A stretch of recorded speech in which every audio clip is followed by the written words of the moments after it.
ეთერი მონატრებული ზაფხულის კადრებს დავუთმოთ, რომელსაც წარმოგვიდგას ლალიტა კუჟინაძე. ის ჩემთან და დანარჩენ ინკოგნიტუალებთან ერთად მუშაობდა ევროპაში. მოდით დავთქვათ მოგონებებით და იმ სიხარულით, რომელიც ახლა გვეწვია.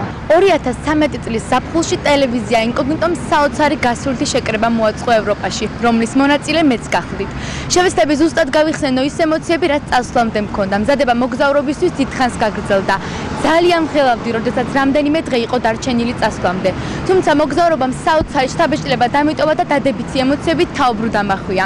მზადება ისრაელისთვის ცოტა განსხვავებული იყო. შაშანდელი მოგზაურობა დამეხმარა წინასწარ მეფიქრა სხვადასხვა ნიუანსებზე და უკეთ მომზადებულიყავი. ახლა უკვე ვიცი, რამდენი შრომაა ჩადებული თითოეულ სიუჟეტსა და გადაცემაში. მე დავწმუნდი, რომ ტელევიზია ინკოგნიტოს ყოველი გასვლითი შეკრება გვაძლევს ძალიან დიდ გამოცდილებას. შემდეგი ნაბიჯებისათვის და კიდევ უფრო გვაყვარებს უკვე ნაცნობ საქმიანობას.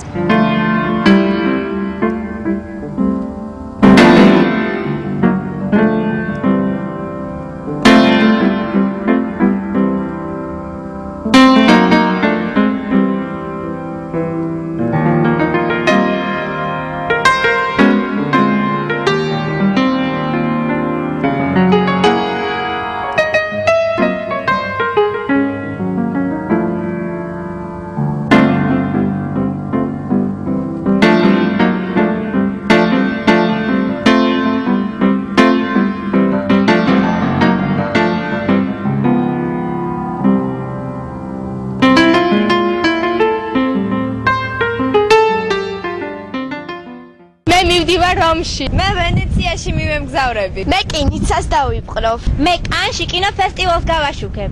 მე პარიზში მივდივარ. მე ბარსელონაში მივდივარ. ურა!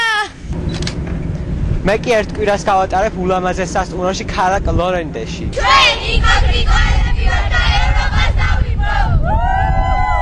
ჩვენი ერთ-ერთი მოლოდინით ახსავსე გადაცემა დასასრულს მიუახლოვდა. წამყვანება ბევრი ვიწვალეთ და იმედია დაგაინტერესეთ. ემშვიდობებით და გპირდებით, რომ საქართველოში სიუჟეტები დაწურთულები დაგიბრუნდებით.